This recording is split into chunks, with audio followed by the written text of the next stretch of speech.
यहाँ से कुछ लोग अपना जो ये सीढ़ी तोड़ता है घरों को, तो कुछ लोग अपना खुद सामान इकट्ठा कर रहे होते हैं और कुछ अपना जो है वो मज़दूरों के ज़रिए इकट्ठा करवाते हैं। ये जगह जगह आपको मशीनें नज़र आएंगी सीडीए की, जहाँ पे इस वक्त ये ऑपरेशन चल रहा है और मशीनों के ज़रिए इन जगहों को क्लियर किया जा रहा है। इस वक्त ये सब जगह मलबे का ढेर बनी हुई है।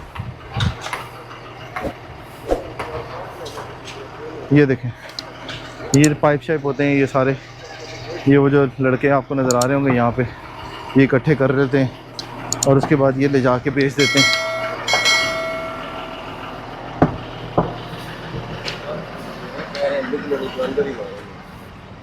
तो ये सारी जितनी मशीनरी है इस वक्त वो सीडी और पुलिस की निगरानी में इधर ऑपरेशन कर रही है।